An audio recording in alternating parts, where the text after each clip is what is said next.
श्री महाभारत खिल भागे एकोननवतितम अध्याय। बलराम और श्री कृष्ण आदि यादवों की जल क्रीड़ा एवं गान आदि का वर्णन। वृषभान जी कहते हैं, जन्मेजय, बलराम जी अपने अंगों में चंदन से चर्चित थे। मधु पी करके वे बड़े मनोहर लग रहे थे। उनकी शोभा बहुत बड़ी हुई थी। नेत्र कुछ कुछ लाल थे तथा भुजाएं बहुत बड़ी थी। वे रेवती देवी का सहारा लेकर के सुललित गति से चल रहे थे। उन्होंने श्याम मेघ के समान कांति वाले 2 नील वस्त्र धारण कर रखे थे। उनकी अंग कांति चंद्रमा की किरणों के समान गोर थी और मधुमाती आंखें अलसाई सी जान पड़ती थी। समुद्र के बीच में आकर के भगवान बलराम जी संपूर्ण बिंब वाले चंद्रमा के समान शोभा पा रहे थे। उनके एकमात्र बाएं कान में निर्मल कुंडल की शोभा फैल रही थी। उन्होंने दूसरे कान में मनोहर कमल को ही कर्णभूषण के रूप में धारण कर रखा था। उनकी प्रिया रेवती मंद मुस्कान और बाकी चितवन के साथ उनकी ओर सुखपूर्वक निहार रही थी तथा बलराम जी उनके साथ आनंद मग्न हो रहे थे।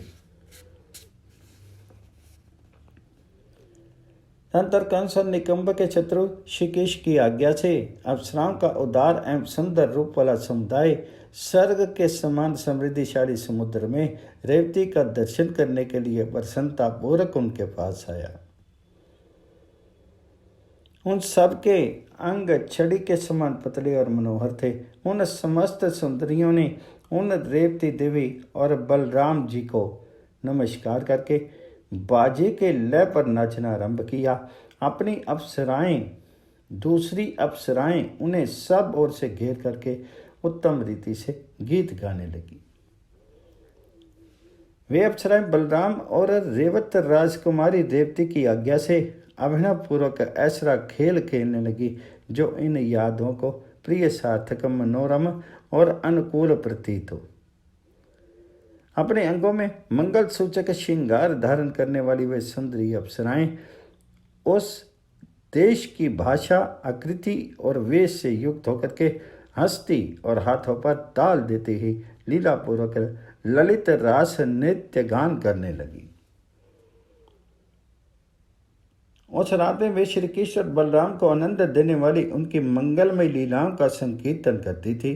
कंस और प्रलंब आदि के वध का रमणीय प्रसंग, रंगशाला में चानूड़ आदि का घात, जिसके कारण यशोदा ने जनार्दन का दामोदर नाम और यश फैलाया, वह उलूखल संबंधी बंधन की लीला, अरिष्टासुर और धिनकासुर का वध, ब्रज में निवास, पूतना का वध, यमल अर्जुन भंग, भेड़ियों की सृष्टि, वत्सासुर का वध, जमुना के ह्रद में श्री कृष्ण द्वारा दुरात्मा नागराज कालिय का दमन, शंख निधि से युक्त उस जमुना हद में मधुसूदन श्री कृष्ण द्वारा कमलों और उत्पलों का उखाड़ा जाना, गौओं की रक्षा के लिए जनार्दन श्री कृष्ण द्वारा गोवर्धन धारण, सुगंधि युक्त अनुलेपन पीसने वाली कुब्जा के कुब्जात्व का उनके द्वारा निवारण और लीला प्रसंग जैसे जैसे हुए थे उन सब का वे अप्सराएं गान करती थी। राजन, स्तुत्य और अजन्मा श्री कृष्ण ने अपने आवामन अर्थात विराट स्वरूप को भी जिस प्रकार वामन बना लिया, जिस प्रकार शोभ विमान को मथ डाला तथा बलराम ने जिस तरह हाल रूप आयुध ग्रहण किया, श्री कृष्ण द्वारा जिस प्रकार देव शत्रु मुर का वध किया गया, गंधार राजकन्या शव्या के विवाह में जिस प्रकार बलशाली राजाओं को रथ में जोता था, सुभद्रा हरण के समय जिस प्रकार अर्जुन की विजय हुई, बलाहक और जाम्बुमाली के साथ होने वाले युद्ध में जिस प्रकार श्री कृष्ण आदि को विजय प्राप्त हुई, युद्ध में जीते गए राक्षसों द्वारा इंद्र के सामने ही जो रत्न राशि द्वारका पहुंचाई गई, इनको तथा अन्य चरित्रों को जो यादों को प्रसन्न करने वाले थे, उन मनोहर रूप वाली अप्सराओं ने गाया।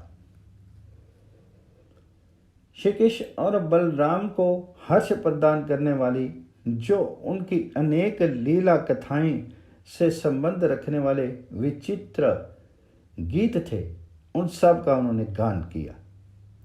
तदनंतर मधुपान से मत हुए परम शोभायमान बलराम अपनी पत्नी रेवत राजकुमारी रेवती के साथ हाथ पर ताल देते हुए मधुर स्वर में सम स्थान के प्रदर्शन पूर्वक गीत गाने लगे। उन्हें गाते देख करके महात्मा मधुसूदन को बड़ी प्रसन्नता हुई।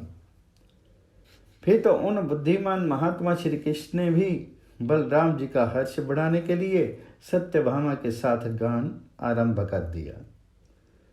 नारलोक के प्रमुख वीर कुंती नंदन अर्जुन भी समुद्र यात्रा के लिए वहां आए थे। वे भी आनंद में मग्न होकर के श्री कृष्ण और सुंदरांगी सुभद्रा के साथ गीत आलापने लगे।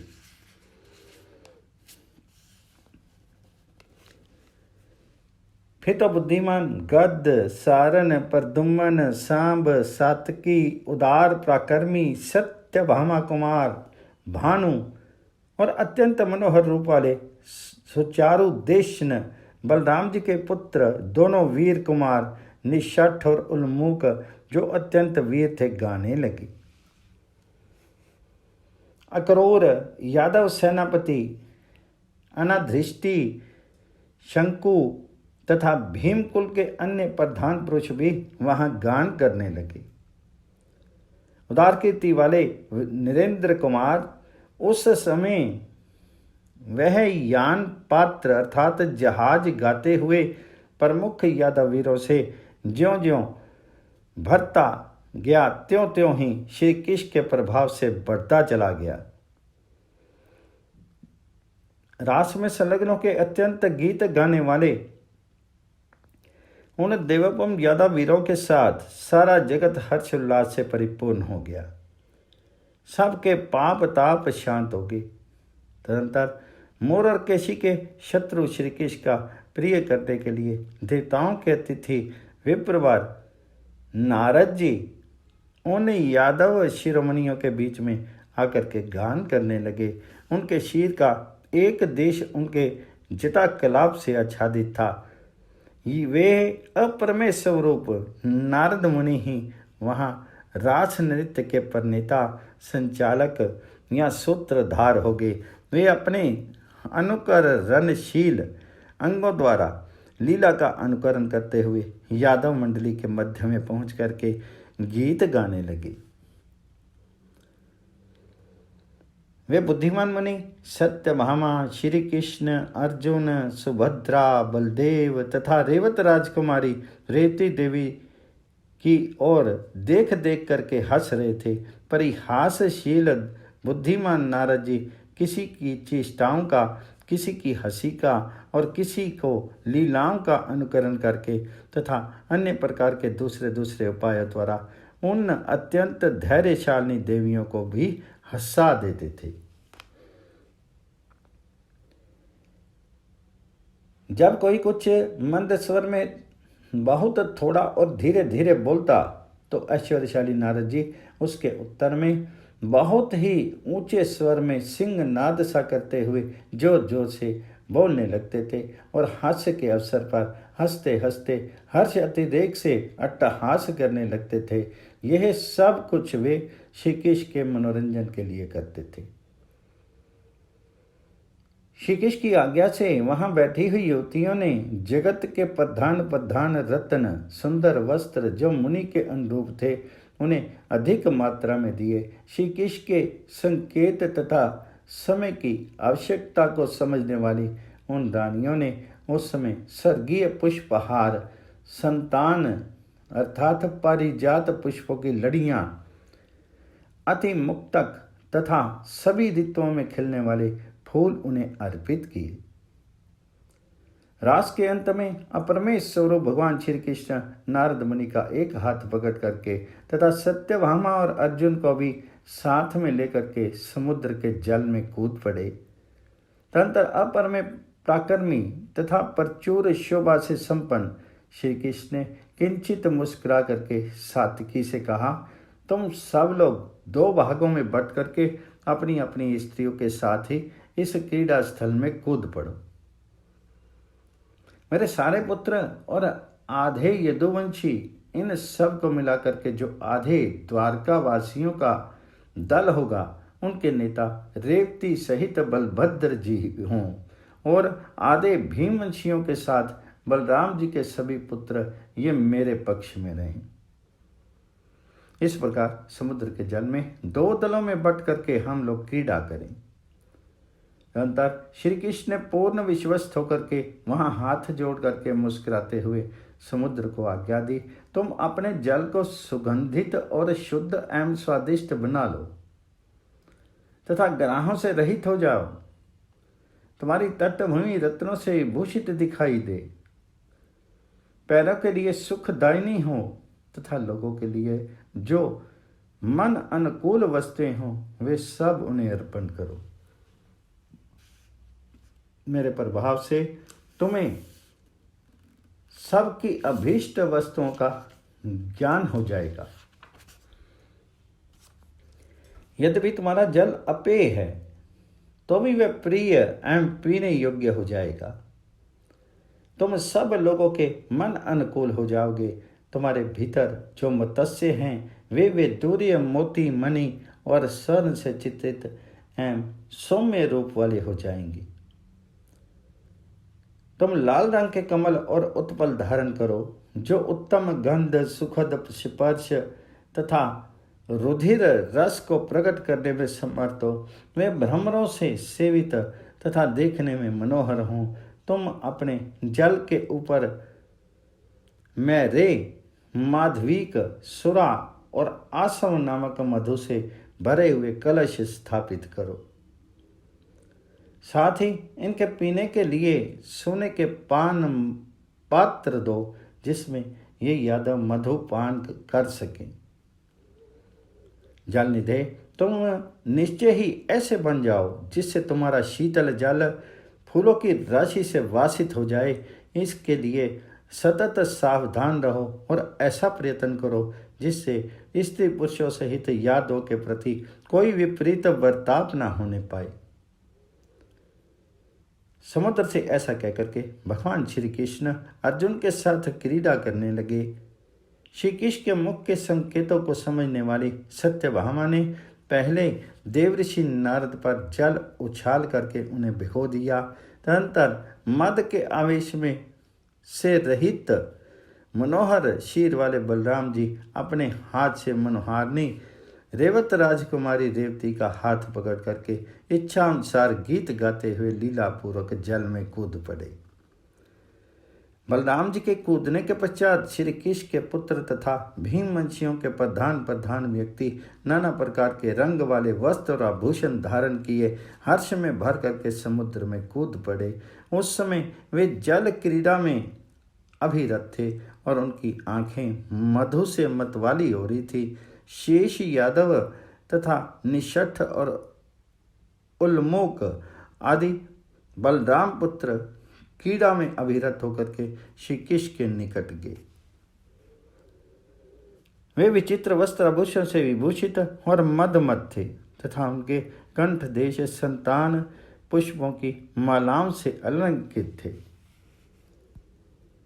वे सब के सब बल पराक्रम संपन्न तथा मनोहर वेशभूषाओं से युक्त थे।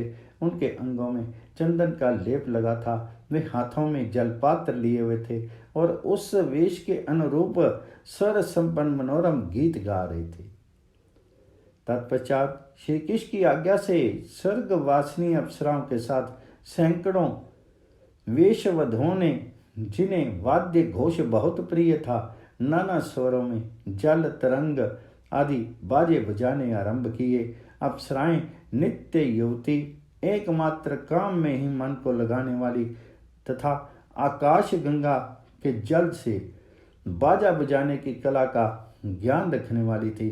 उन्होंने जलधर बजाए और हर्ष में भर करके उस वाद्य के अनुरूप गीत भी गाए। स्वर्गीय अप्सराओं के नेत्र कमल कलिकाओं के समान विशाल थे।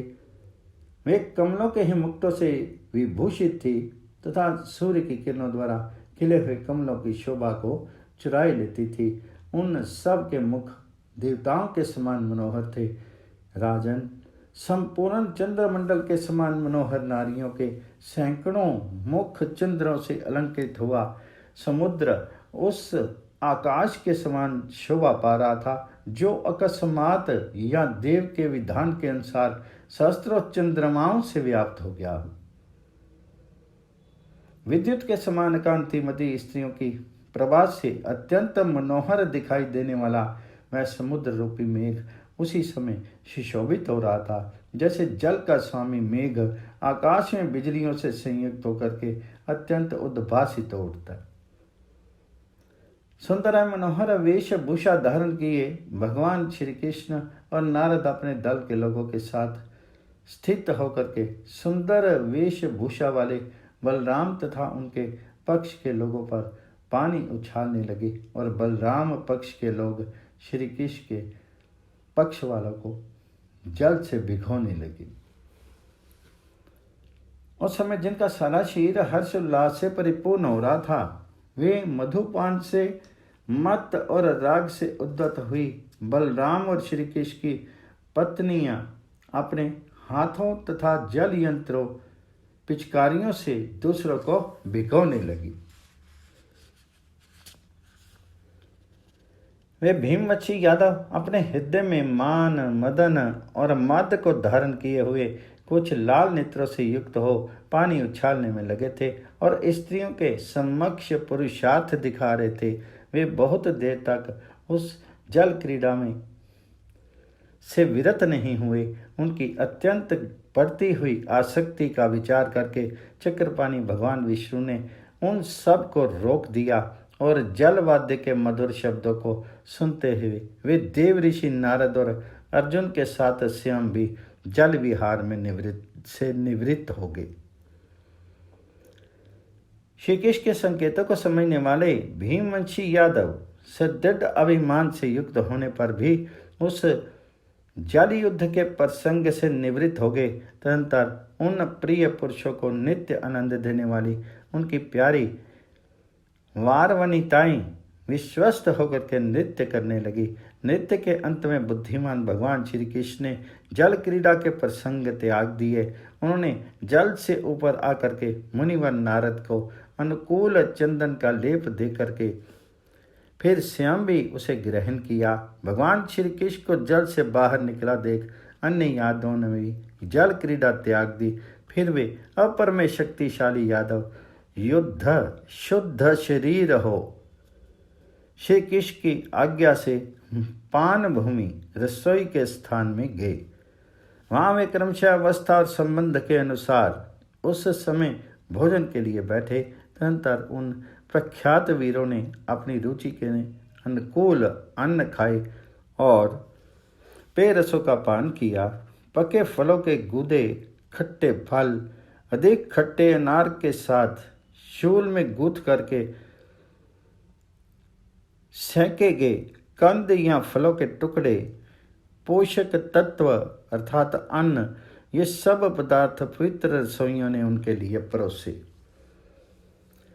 शूल में गूंथ करके पकाए गए भैंसा कंद तथा अन्यायन कंद या मूल फल, नारियल, तपे हुए घी में तले गए अन्यायन खाद्य पदार्थ, अमल बैंत, काला नमक और चूक के मेल से बने हुए ले पदार्थ, चटनी, ये सब वस्तुएं पाकशाला अध्यक्ष के कहने से रसोइयों ने इन यादों के लिए प्रस्तुत की।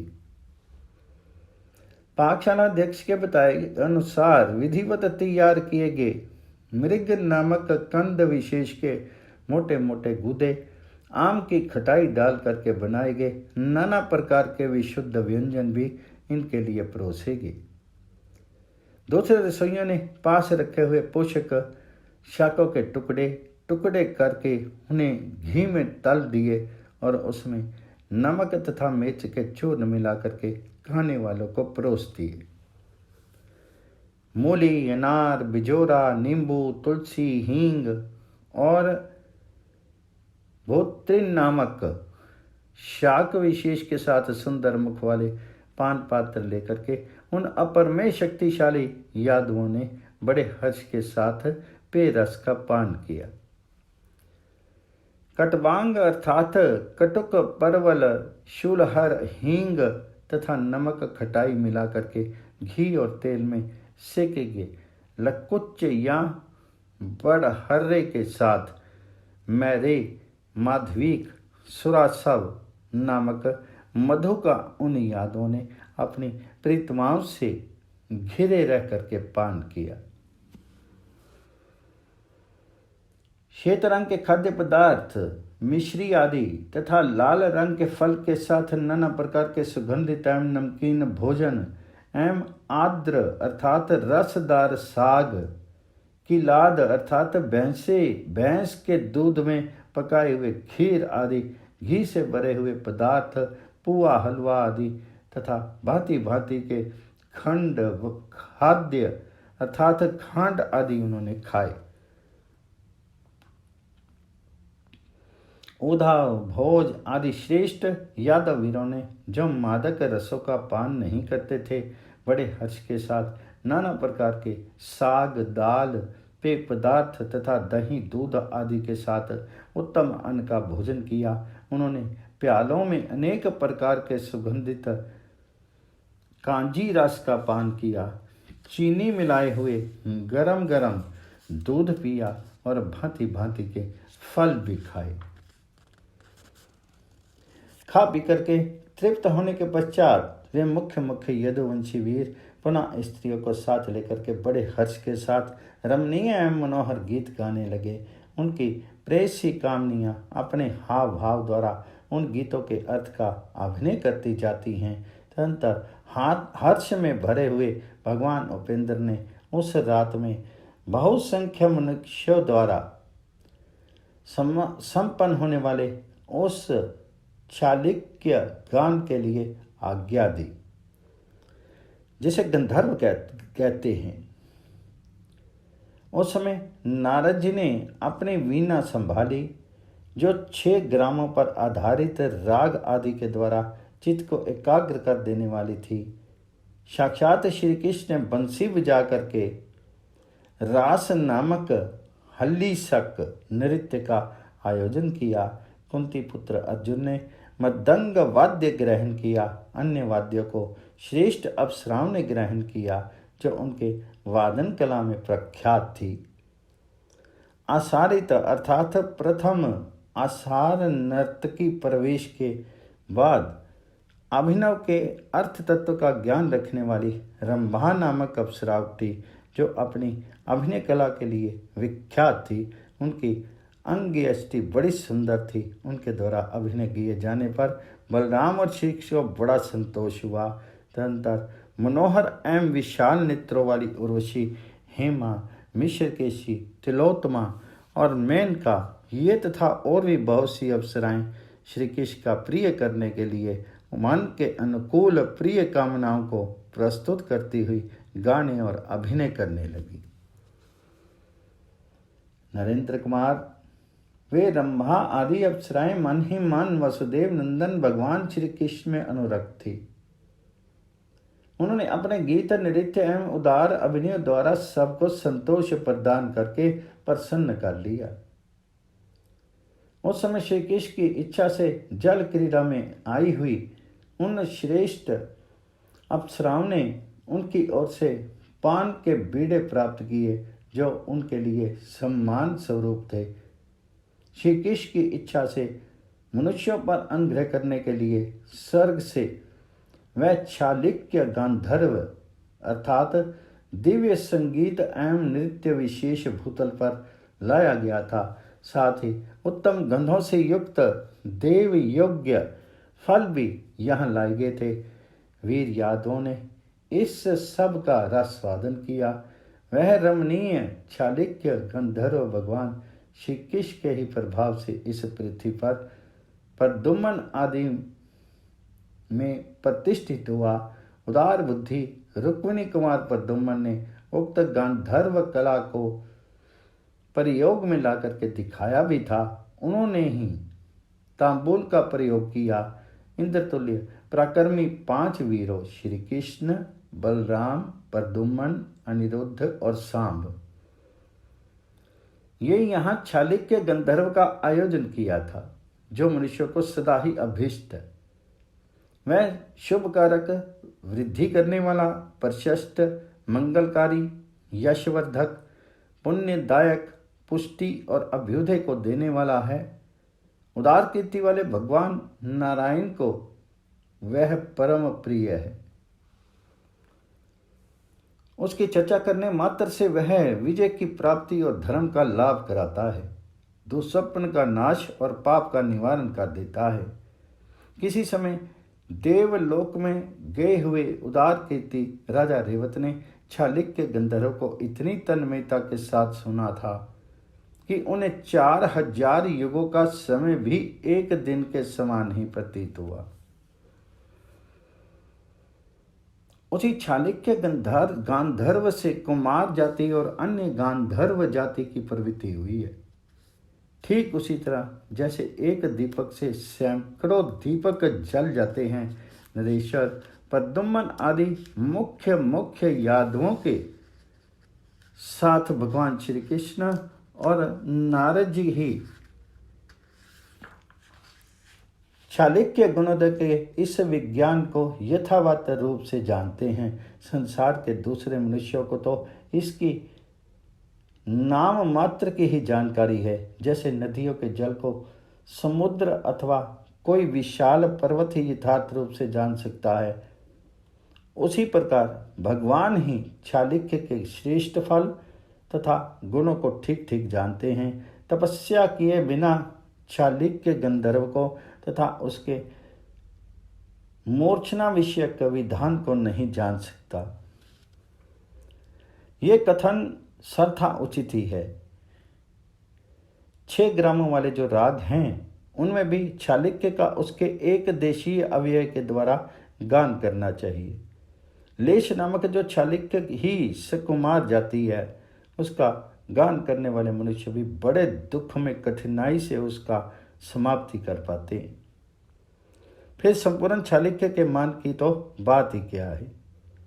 जो देवता गंधर्व और महिषियों के समुदाय हैं, वे ही चालुक्य गांधर्व के गुणों के प्रकट करने की कला में पारंगत होते हैं। इस बात को तुम अपनी बुद्धि द्वारा अच्छी तरह जान लो। ऐसा समझकर ही भगवान मधुसूदन ने संपूर्ण जगत पर अनुग्रह करने की इच्छा से मुख्य यादव को चालुक्य गंधर्व का ज्ञान प्रदान किया था। वह देवताओं द्वारा गाए जाने योग्य चालुक्य इस प्रकार मनुष्य लोक में प्रतिष्ठित हुआ है। बालक, युवक और वृद्ध यदुवंशी जन्म उत्सव में उक्त गंधर्व द्वारा क्रीड़ा या मनोरंजन करते थे। पहले बालक उस कला को प्रसन्नतापूर्वक ग्रहण करने लगे, तत्पश्चात वृद्ध लोग भी उसके प्रति आदर का भाव दिखाने लगे। फिर तो सब लोग सदा सभी स्थानों में उसकी भूरी भूरी प्रशंसा करने लगे। धर्म के विधान को जानने वाले अत्यंत वीर यादव अपने पुरातन वंश धर्म का स्मरण करते हुए मृत्यु लोक के मनुष्यों को जो सदा सम्मान देते थे, वह इस बात का सूचक है कि प्रेम ही प्रधान एवं महत्व की वस्तु है। अवस्था का महत्व नहीं है। सौहार्द का मूल आधार है प्रेम। अतः वह दशा वरिष्णी और अंधक वंशी यादव पुत्रों के साथ भी मित्रवत वर्ताव करते थे। उस उत्सव के बाद भगवान केशी विनाशन श्री कृष्ण ने उन सब को विदा कर दिया। तत्पश्चात वे अप्सराएं भी मधु और कंस के शत्रु अनंत मूर्ति श्री कृष्ण को प्रणाम करके स्वयं भी अत्यंत हर्ष में मग्न होकर के स्वर्गलोक को चली गई उस समय देवताओं के समुदाय में हर्ष छा गया।